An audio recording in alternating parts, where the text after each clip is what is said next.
Welcome back. Big boss కి కేటీఆర్, హరీష్ రావు, నాగార్జునకి లేఖ రాసిన కాంగ్రెస్. ఇప్పుడు తెలంగాణ రాజకీయాల్లో తిట్ల పర్వం కొనసాగుతోంది. మీరంటే మీరు, మీరంటే మీరు. ఇటువంటి పరిస్థితుల్లో చూసుకుంటే రాజకీయ పార్టీలు అన్నీ కూడా స్క్రిప్ట్ రైటర్స్ని పెట్టుకుంటున్నాయి. అంటే ఈ రోజున ఆయన అన్నాడు కూడా రేపు పొద్దున మనం ఎలా కౌంటర్ ఇవ్వాలనేది. సో మొత్తానికి ఒక పొలిటికల్ సెటైర్స్ అనేది మాత్రం పీక్ స్టేజ్కి చేరిపోయినాయి తెలంగాణలో రాజకీయాలకు సంబంధించి చూసుకుంటే. ఇలాంటి పరిస్థితుల్లో ఈ యొక్క సోషల్ మీడియా వేదికగా ఈ తిట్ల పురాణాలు కానీ ఏమైనా కానీ ఈ కాంగ్రెస్కి చెందిన నేత సాయి కుమార్ గారు అన్న వ్యక్తి, ఆయన కొత్త ఆలోచనలు వచ్చాయి. ఆయన ఎందుకంటే టాలెంటెడ్ పర్సన్స్ ఇక్కడ ఉన్నారు, మీరు ఎందుకు గుర్తించట్లేదు అని చెప్పని నాగార్జున గారికి ఒక లేఖ రాశారు. నాగార్జున గారు అంటే బిగ్ బాస్ హోస్ట్.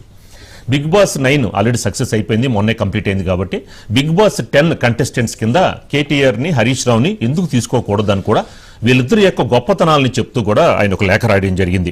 వీళ్ళిద్దరు కూడా చక్కని నటీనటులు, వీళ్ళకి అవకాశం కల్పించండి.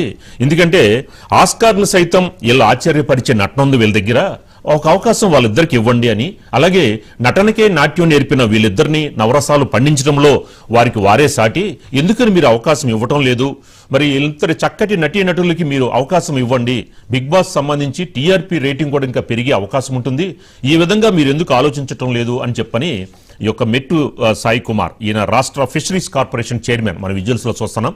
ఆయన మొత్తం హీరో నాగార్జున గారికి లేఖ రాస్తూ బిగ్ బాస్ 10కి వీళ్ళిద్దరినీ కూడా మీరు పరిగణలోకి తీసుకోండి, ఇంత మంచి నటీనటులు కనుకుంటే మీ యొక్క టీఆర్పీ రేటింగ్ పెరుగుతుంది అన్న వేలో భాగం కూడా మరి నాగార్జున గారికి లేఖ రాయడం జరిగింది. అంటే ఒక బిగ్ బాస్ పై ఆల్రెడీ ఫ్యామిలీ ఆడియన్సే కాదు, రాజకీయ నాయకులు కూడా క్రేజ్ ఉంది బిగ్ బాస్కి సంబంధించి. అలాంటి నేపథ్యంలో ఇప్పుడు ఈ సాయి కుమార్ గారు చేసిన వ్యాఖ్యలు కనుక చూస్తూ ఉంటే, ఎందుకంటే ఇప్పుడు రేవంత్ రెడ్డి, కేసీఆర్ మధ్య మాటల యుద్ధంలో ఈయన ఎంటర్ అయిపోవడం ఏ రేంజ్లో జరుగుతుందో కూడా అందరం చూస్తున్న పరిస్థితే.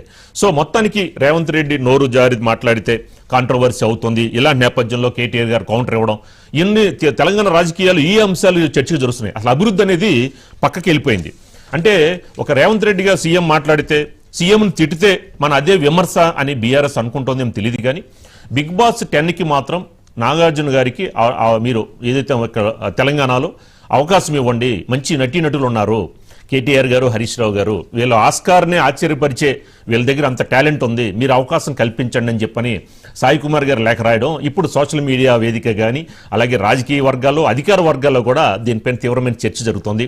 ఒక విధంగా కూడా చాలా ఫన్నీగా, అంటే సాయి కుమార్ చెప్పింది కరెక్టేనేమో, వీళ్ళు ఇంత మంచి నటీనటుల్ని ఎందుకని బిగ్ బాస్ ఆహ్వానిస్తే కనుక మొత్తం అందరూ కూడా చూస్తారు కదా, వాళ్ళకి నటనా వైభవాన్ని అందరూ చూస్తారు కదా అనేది సాయి కుమార్ గారి యొక్క అభిప్రాయం. దీనికి సంబంధించిన బయట ఉంది, ఒకసారి బయట చూద్దాం. బిగ్ బాస్ 10లకు హరీష్ రావు గారిని, కేటీఆర్ని తీసుకోవాలి. బిగ్ బాస్ లో ఎట్లుంటారంటే ఎవరైతే మంచిగా ఉంటారో వారికి బిగ్ బాస్ లో స్థానం ఉండదు. ఎవరైతే కాంట్రవర్సీ, ఎవరైతే అన్నిట్లో ఏలు పెడతా ఉంటారో, ఎవరైతే చిల్లరగా వ్యవహరిస్తారో వాళ్ళు బిగ్ బాస్ లో చాలా మంచిగా ఆడే ఉంటారు. దానికి Harish Rao, KTR next time season 10లో వాళ్ళిద్దరు పోవాలని కోరుకుంటున్నా.